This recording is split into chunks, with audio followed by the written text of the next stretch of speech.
Can you point out a time period where football tactics changed forever? Maybe it's a vague notion like Guardiola's positional play era, Heinkes's transitional football, or Klopp's pressing. How about an exact season that changed tactics forever? A little harder. How about an exact match? Even harder. What if I told you there was not just an exact team or even a single match that did just that, but an exact moment that changed Premier League tactics forever? A moment so precise, you can literally see exactly where it changes the league. He came into the club with a reputation that had fans dreaming of glory. To put it simply, he was a winning machine. Bari had tasted his greatness, and Juventus experienced unbelievable success during his reign. While he didn't win the Euros with Italy, they had an unexpectedly deep run in the tournament, following on from one of their worst World Cup performances just 2 years prior, and they only lost out to Germany on penalties in the quarterfinals. But here's the thing, when Conte took over at Chelsea, he completely abandoned everything that made him famous, because with Chelsea, he lined up like this. And it was a disaster. By September 24th, 2016, Chelsea were already languishing in 5th place, already 5 points behind the league leaders, with the season having barely begun. The pressure was mounting. The media were questioning whether Conte was just another manager from abroad who couldn't adapt to English football. Even this early in the season, whispers about his future were already beginning. And then came the day that would change everything. Chelsea travelled to Arsenal for the classic encounter between these old rivals, and Conte made just one change to his struggling 4-1-4-1, bringing in Cesc Fabregas for Oscar to face his former club. But what happened next was nothing short of a massacre. Arsenal didn't just beat Chelsea's system, they completely obliterated it. But what was so wrong with Conte's 4-1-4-1? Well, Chelsea could barely get on the ball in their back four build-up in deeper phases, as Ivanovic and Azpilicueta pushed higher up the pitch. The Arsenal front three were always ready, always alert whenever the backline had the ball, with Sanchez initially heading the press, occasionally assisted by Ozil, and as soon as Chelsea had committed to playing down one side of the pitch, the winger would then push up to press onto the fullback. Arsenal were delighted with how Chelsea were looking to build up, especially looking at the fullbacks for Chelsea on the day. Ivanovic at his peak was a monster on both sides of the ball, but even then, his strengths when attacking were never about technicality on the ball, but raw physicality breaking in behind. Now he was past that prime, and the Gunners were happy to press him. You see it here, as Arsenal aren't even pressing particularly intensely, but Walcott is ready to launch onto Azpilicueta, which forces Luiz backwards instead. Ozil then forces Cahill wide, and Iwobi begins to close in on his target, and Ivanovic gifts the ball, leading to a dangerous situation. But Azpilicueta wasn't immune either. He would go on to prove himself to be one of the best defensive fullbacks of an era, but similarly, he was never about technicality in possession, and just presented another target for the Gunners. But here was the reality of this initial Conte shape early. Arsenal didn't even need to follow the traditional principles of pressing. What do you notice here? A lone ranger pressing incessantly. This breaks one of the most fundamental rules of pressing: move as a unit. But here's the thing, you can break that rule when you have the cheat code that is Alexis Sanchez. The Chilean was a one-man pressing unit, helped by the fact that the centre-backs could not trust their easy outlet options, meaning while the 1 versus 3 press looked ill-advised, Arsenal had successfully compressed the pressing space, and as Sanchez continued his press onto the less technical Courtois, if he kept a centre-back in his cover shadow, Chelsea had no choice but to go long. A one-man press seems ridiculous, but fast forward to the 11th minute and Ivanovic receives in tons of space, but he chooses to play backwards, and this is the trigger for Sanchez to begin his solo pressing mission. A backwards touch from Cahill, and the press intensifies, but this time, Sanchez gets a toe in. The result, inevitable. But here's the thing, this shape wasn't just costing Chelsea in the deeper zones, there were issues even when they moved higher up the pitch. What do you see when you look at these three midfielders? 2 world-class ball winners in the midfield, an elite ball carrier, as well as an elite, press-resistant, playmaking midfielder who was beginning to excel as he moved deeper and deeper on the pitch throughout his career. All good stuff. So what was the issue? Conte's 4-1-4-1 had them set up like this, and the issues become obvious. Both of these men would push up ahead of Conte in the build-up,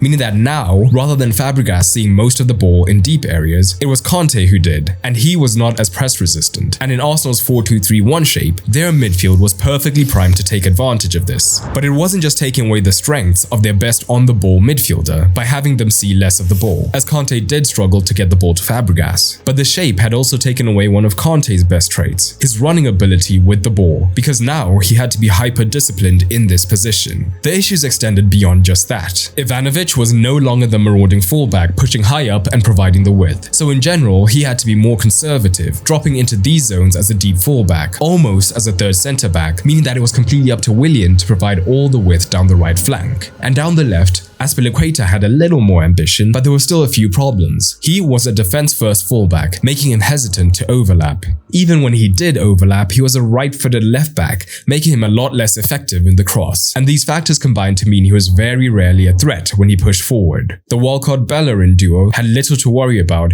even when the Spaniard did charge forward. And what do you think the devastating consequences of these men were on the Chelsea attack? Eden Hazard had to commit to being the true winger down the left-hand side, increasing the distance between he and Costa, leaving Costa isolated, whether in controlled possession or on the counter-attack. Not only that, the fact that Azpilicueta was such a minimal threat going forward meant that Hazard wasn't getting the isolations against the fullback that he craved, where he would have been the dominant force. And that's because Arsenal could now afford to double team him on the flank, as well as no one to take a defender away from him. But Arsenal were also playing a back four like Chelsea, so why were they so dominant on the ball? Well, they had set up their offense much differently to Chelsea, and as a result, Conte's defensive philosophy was neutered.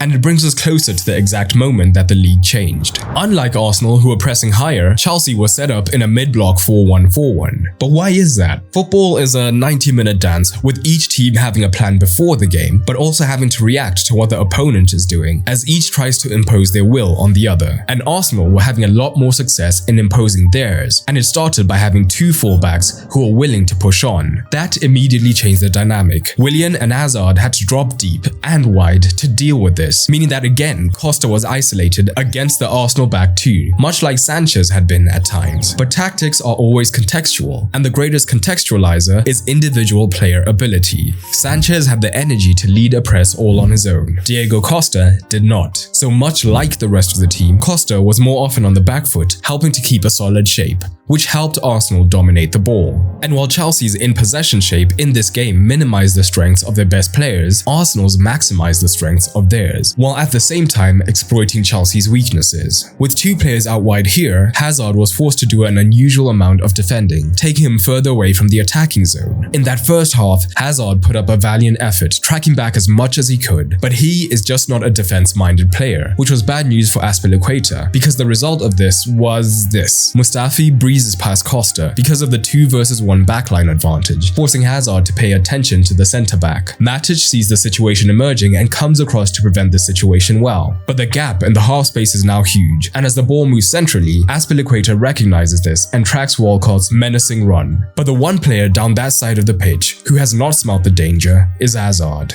2-0 down at the home of their greatest rivals, Conte was in problem-solving mode. And if you've gotten this far into the video, you're probably a true tactical nerd. And if you've ever wanted to understand the tactical principles that allow elite teams to function, I've put together a free resource to get you started on your tactical analysis journey. Just click the top link in the description or the comments.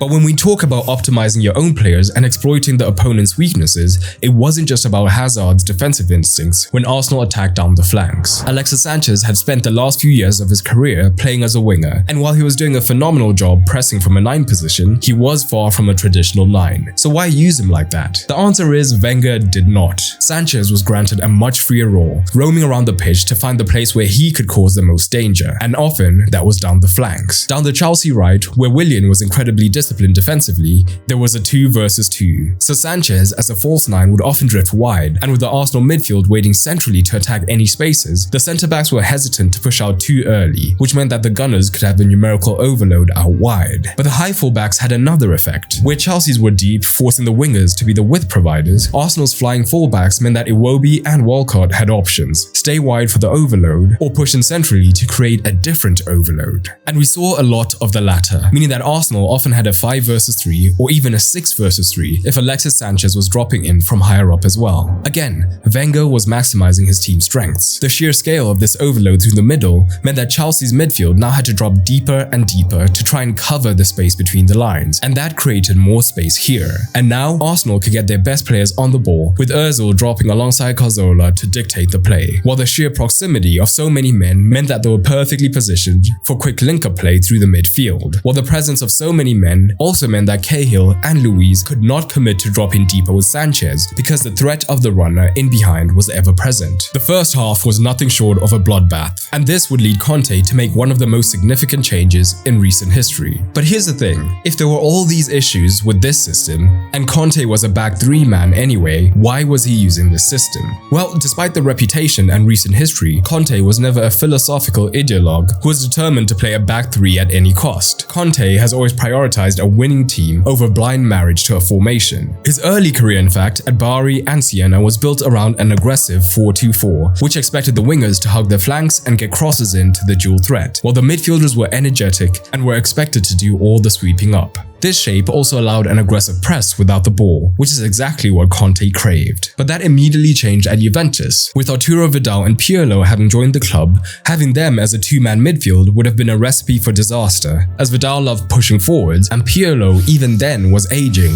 and had never been the most mobile. So he shifted to a 4-3-3, which could of course integrate the imperious Claudio Marchisio. But the side also had other issues. The left-back slot in particular was a pain point, and in fact even Chiellini had stints trying to make the position workable. But why play an elite centre-back out of position to try and force a back four system when you have three world-class centre-backs? Inevitably, Conte shifted to the 3-5-2, allowing his centre-backs to flourish, eliminating the need for a traditional left-back and creating a balanced midfield. Conte himself would acknowledge that he had only made this change because it fit his players better than any other formation, no other reason. Which brings us onto his Chelsea side. He would go on to say that his initial plan had been to play with a back four. After all, on paper, he did not have many experienced centre-backs and no suitable wing-backs, as the man himself went on to say. But that first half had pushed him, and nothing looked set to change in the second half, as Arsenal still swarmed, frothing at the mouth as they looked to turn an incredible win into a humiliation. In the 53rd minute, it should have been 4, and that was the final straw.